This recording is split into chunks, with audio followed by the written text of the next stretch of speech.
Artists, and welcome to the show. It's Memorial Day, 2021. So much going through my mind today. My brother Jeffrey. I'm at Indian Valley Golf Course. A gentleman named Jeff McAndrews, who ran this place for so many years, and we lost him last year. My manager, Jeff Siegel, Jeffrey.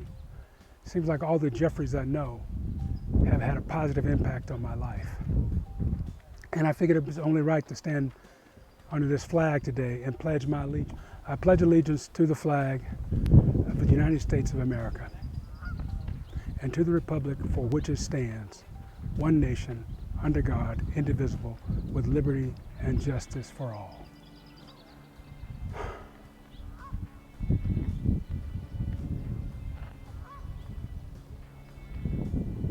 Someday we'll get justice for all. Peace. Let's go to the kitchen to do some cooking. Happy Memorial Day. Welcome to the kitchen. I'm Curtis, your host, I hope with the most. I'm recording today on Memorial Day, and a lot goes through my mind, and I'm sure many of you have these kind of feelings as well on Memorial Day, because we are remembering the wonderful human beings that have served and have gone on to that next plane. And the person that comes to mind for me is my big brother Jeffrey. Jeffrey Sterling Aikens Sr. Jeff and my brother Eddie, they were my first roommates. We spent a lot of time in that little small bedroom in Conyers, Georgia. Then Eddie moved out, and then Jeffrey and I were together. My brothers taught me so much. They taught me how to treat people, along with my father and, of course, Mom. I miss Jeffrey. There's a picture of Jeff. A couple of pictures of Jeff. Jeffrey loved to barbecue. So today's show is dedicated to the memory of my big brother, Jeffrey Sterling Aikens Sr. And that, I mean, you know, we didn't have sibling rivalries. However, he did say his ribs were better than mine. Now, I don't agree, but, you know. So today's show is all about the grill. We're going to go out to the grill. Memorial Day is the kickoff of summertime, and summertime means cooking outside, barbecuing, partying, all those good things. What would a barbecue be without ribs? I've got a slab of ribs here that I've cut in half, because what I do, I always think ahead. I've got today's meal that Lisa and I will enjoy, and then I'm going to put some ribs away for later in the week. Also, I'm going to do some stuff with eggplant. I'm going to show you some grilling techniques with eggplant. Think about my buddy Don Mooney. I'll never forget.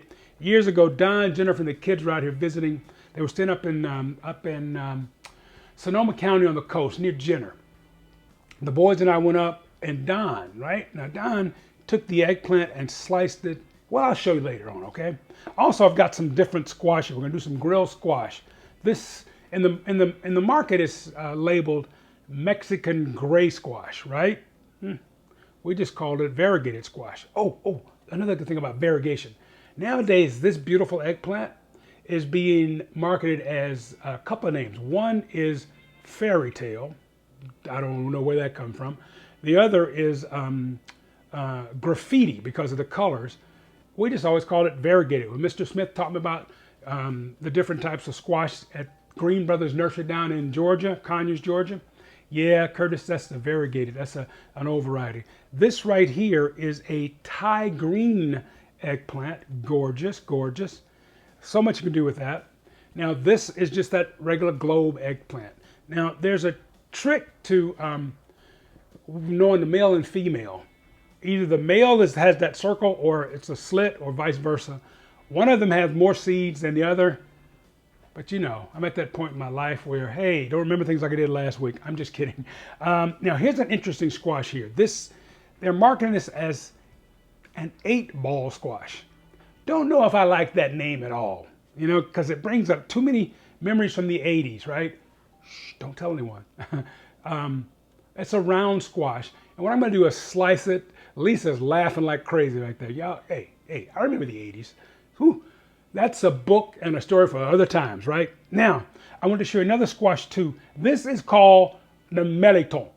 chayote squash. In New Orleans, it's called meleton, right? This squash can be steamed, it can be sliced, it can be sauteed. It's fabulous. A lot of times, I think in one of my books I have a recipe for stuffed melon. It's beautiful, okay? And then of course I got some zucchini, and I've got some yellow squash. And I also have the long purple eggplant. Sometimes you may see it marketed as Chinese or Asian eggplant. They're absolutely fabulous. Great things to put on the grill for your non-meat eating friends. However, today we're gonna eat some meat and some vegetables and who knows what else, right? Oh, I got some tricks up my sleeve for you today. Now this is my dry rub that I'll put on the ribs. And you know my trick, mustard. I'm gonna slather with mustard so as not to lose that juiciness in the ribs. Started with our ribs. Now I'm gonna try to do a couple of things for you today. And if I run out of time, we'll just make a show 2 with BBQ. What do you think, huh? I've got one of my great nieces. She is so incredible. And Aunt Regina, my sister, went and bought nuggets, chicken nuggets for the kids. And she says to Aunt Regina, so sweet, sir. She says, what a BBQ sauce? So that's kind of our joke around the house. Whenever we're doing anything with chicken or on the grill, the question is, where the BBQ sauce? So once I get the ribs going and we talk about a few other things, I'm gonna share with you my mother's recipe for barbecue sauce. Now, interesting because just about every state in the union has a barbecue sauce that is popular in that state. So over the shows in the summer, I may share with you many of the barbecue sauces that I have learned in my years of cooking. All right, one hand I'm gonna try to keep dry. This one I'm gonna just kind of rub it in. And yes, I did remove that membrane in the back. You know, that just kind of helps your, that fat and everything cooks away. That little coating there keeps it on. So we're gonna remove that. And I'm just gonna massage the ribs just ever so tenderly. I do have fun when I'm cooking, okay? And I'm just gonna cover them in that dry rub. And again, you could just barbecue them with the dry rub and not add the mustard. As Mama said,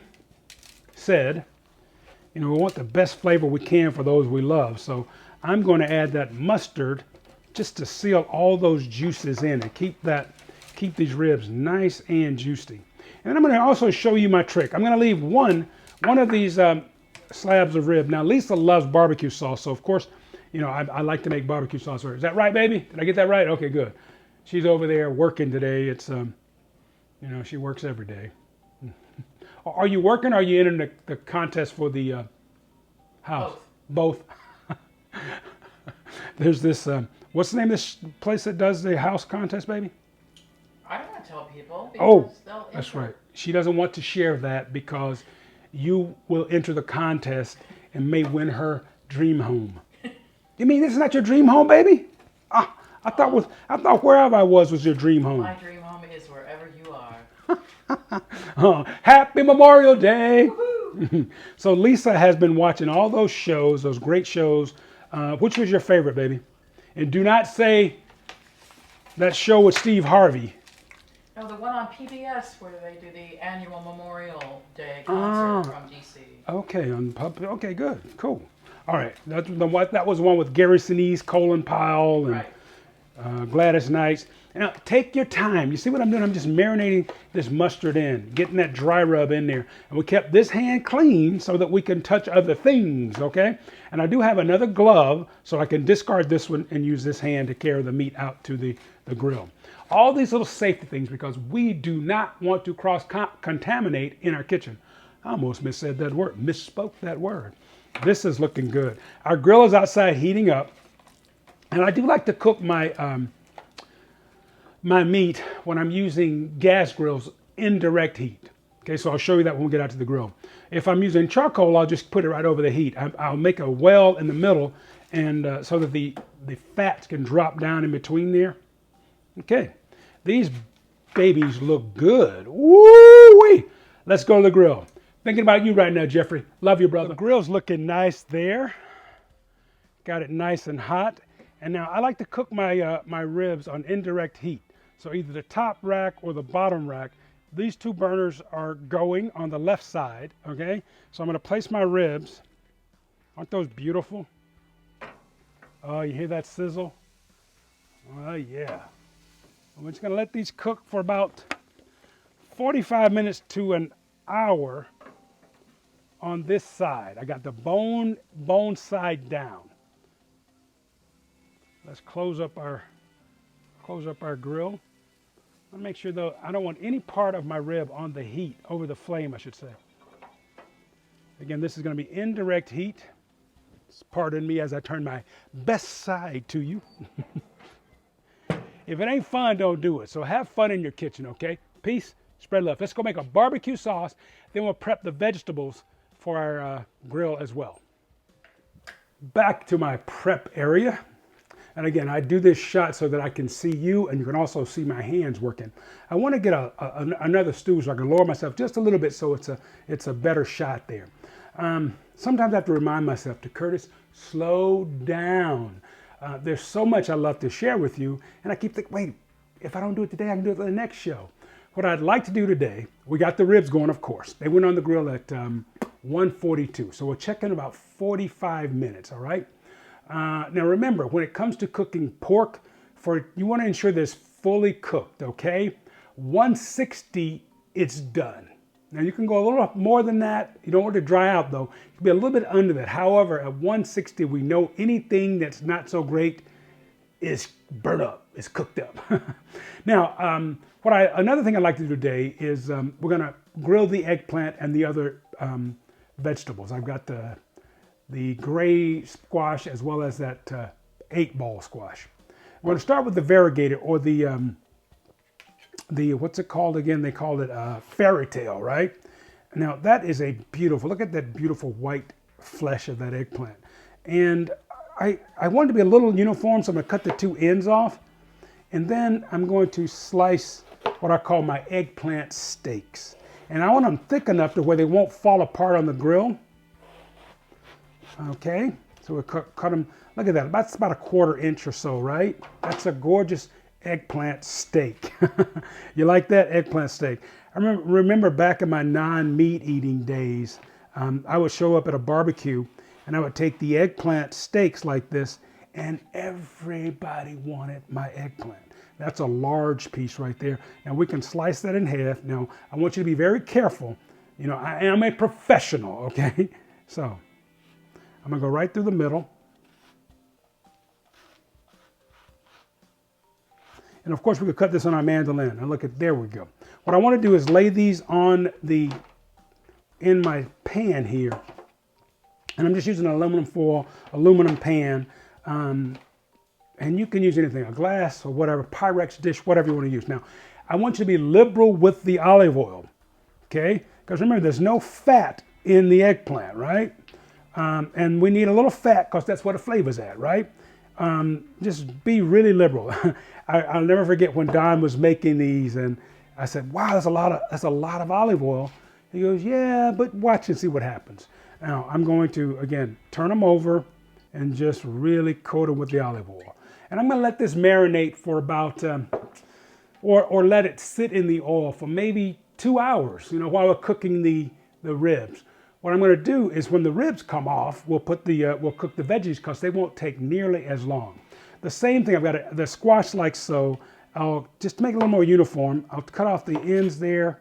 And I really want this squash to be nice and thick. This is one of those items that is just fabulous on the grill. Barbecued zucchini, woo. Or should I say grilled zucchini. Out west we say grilled, in the south we say barbecued, right? That's gorgeous. It's fun, I just noticed something. When I'm cutting something, I do like that. My Michael Jordan, right? Okay, again, I'm gonna add, oh, that's beautiful, look at that. There we go. And again, I'm going to cover them with olive oil. Okay. And I haven't put any seasoning on here. However, you can, you know. If I were gonna make an eggplant parm or something like that, I would cut the eggplant in the morning and then salt it and let it sit overnight, if I could. Now let's do that little, I don't know if I like that name 8-ball squash. I'm still kind of thinking about that one, okay? But we're gonna cut nice little rounds, okay, from our squash.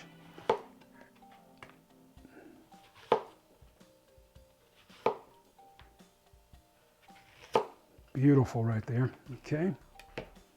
You know, there's so much you could do with that. We could hollow it out, saute it, and then, like, you know, cook an egg in there or fill it with different things. So cool. Now we've got one of the variegated squash, eggplant already sliced up. So let's do the globe eggplant, and we'll cut this one a different way, just to give, you know, have a different contrast. I think I'll do this one in rounds. But now remember, you always want to have it thick enough so it does not fall through your grill, through your grill rack there.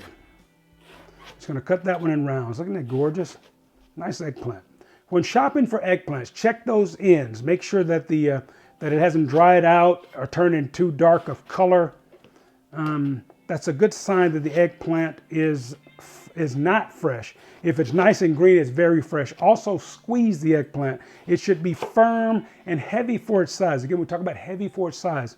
What does that mean? That means that it's loaded with water. It's full of liquid. So heavy, pick up 2 or 3 eggplant, and the one that's the heaviest, about the same size, that's the one you want to go with.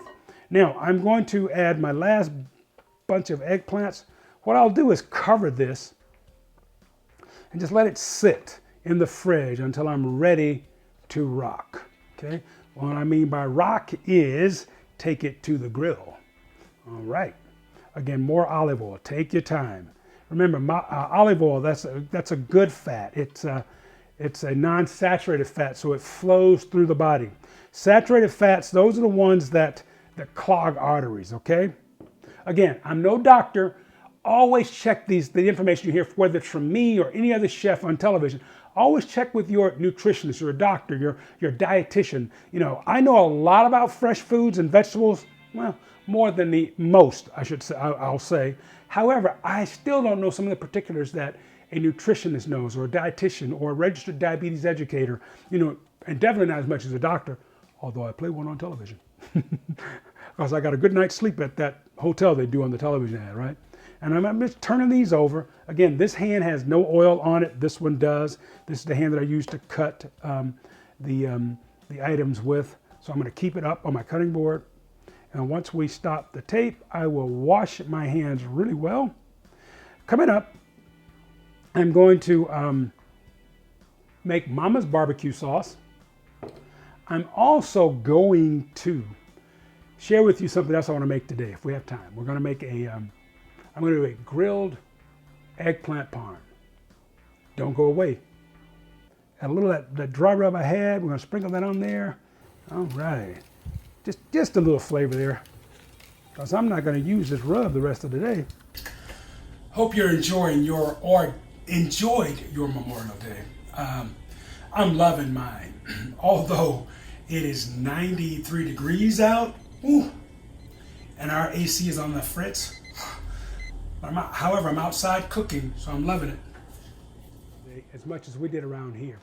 It's all about the barbecue, or the grill, as we say out here in California.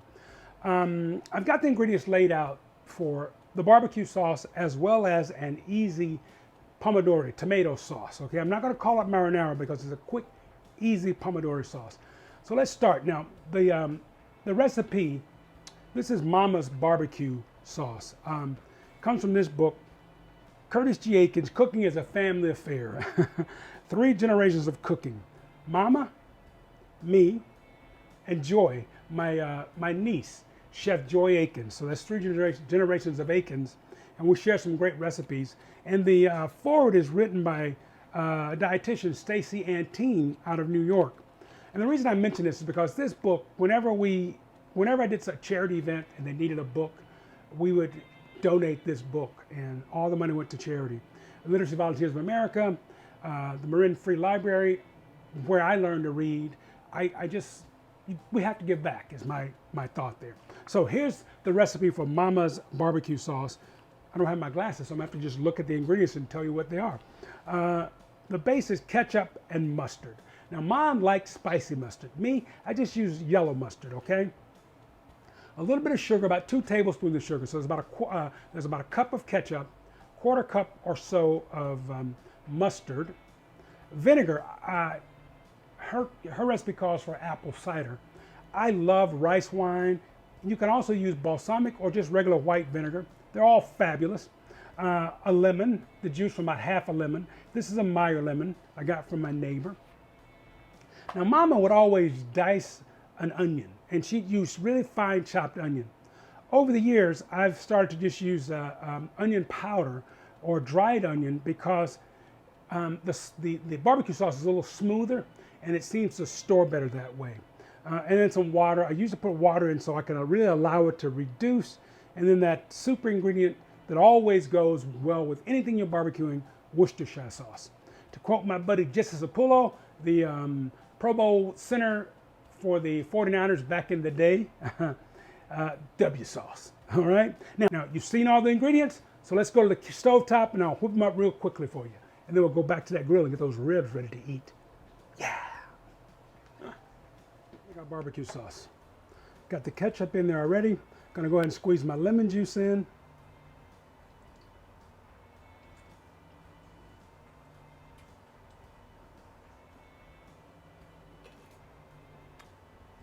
Some water. You don't want that ketchup to burn. Let's whisk it up a little bit.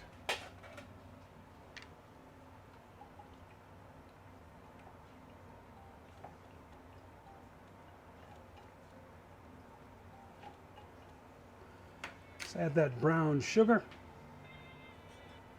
Break it up. Don't want it to clump up in there, so just take your time, whisk it, whisk it, whisk it good.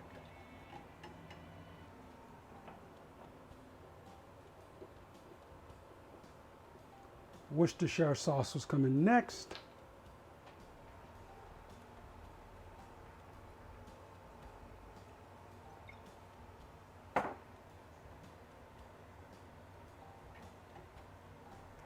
Mustard.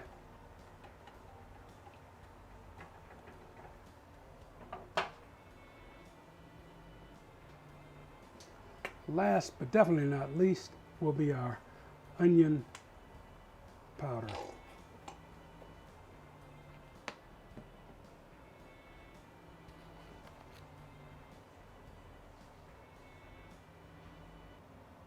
Stir that up. And I'm going to use the rice wine vinegar because I absolutely love it. About a tablespoon. And again, we're going to bring it to just a slight boil and lower it and simmer it till it reduces. Add a little more water. And I've gone ahead and taken the ribs off the grill, and I've got them in a pan, a foil pan. And what we're going to do is add the sauce over the ribs, place it back on the grill so they get nice, and move that the sauce to the back burner. As you can see, I brought the ribs in off the grill. I'm going to stir that a little bit and lower this ever so slightly. What we're going to do now is get our ribs. Well, we should taste our ribs. What do you think, huh? Let's take one of these racks here and slice it. Or get them ready to go back on the grill. Now, this is one of those things that Mama would do, and I love sharing this. After the ribs are cooked, we're going to go ahead and slice our bones. You can go ahead and, cut through and get your servings together.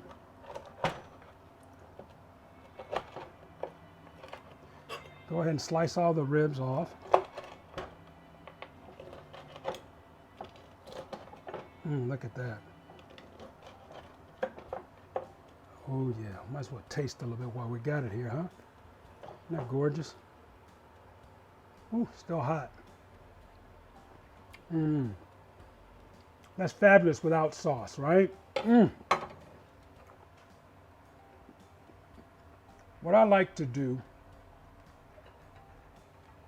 I'm going to leave that slab intact. I'm going to add my ribs back to the foil pan. We're going to cover this. We're going to add our sauce. and we'll cover with foil and place it back on the grill, again on indirect heat, so that barbecue sauce just permeates throughout all the meat. Oh, and it'll just slide off the bone. It's almost like, backwards braising. Did I say backwards braising? Well, that's what it is. Let's turn this off. The sauce, you can see how it has reduced. Now be careful. Put this, again, over indirect heat because you don't want to burn that bottom. You don't want the bottom of your pan, your sauce to burn, All right, we'll cover this with foil and then place our ribs back on the grill. Again, indirect heat.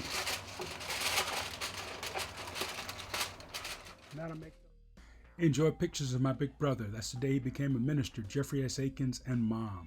Jeff in uniform, and then Jeff as a little boy. Next week, we'll finish up the barbecue show and more memories of my family. Peace.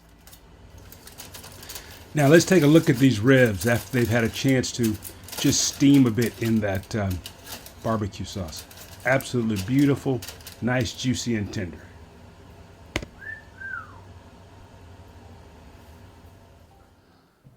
It's about that time. Time for putting it in your mouth to see how it tastes. One of my favorite times of the show. I really hope you try these recipes today. Those grilled vegetables, absolutely incredible as a side dish. So I've got some eggplant, the round squash. Whoops, my sprinkler's going off and scaring the heck out of me. 3, 2, 1. Let's wrap it up by tasting everything. I've got my ribs, looking good. The grilled vegetables make a wonderful side dish. That's that round squash. That's so good. Remember, just olive oil, a little seasoning to it. Then I've got the eggplant. Here's our grilled eggplant parmesan. Isn't that a gorgeous little dish? Mama Latanzio, I'm going to make this for you too when you come out west. Let's try those ribs. Memorial Day. How can you not like barbecue ribs, huh? Well, hope your Memorial Day has been filled with wonderful memories of your family, your friends, those that you know that served, or even those you don't know, those who fought for us to be free and able to barbecue in our backyards. Peace. Let's spread love. Spread love. Thank you so much for watching. Baby, the eggplant is ready. Oh my gosh. You like those ribs? Yeah. Next week, those barbecued eggplant and vegetables. Also, eggplant parm on the grill. We love you, Jeffrey.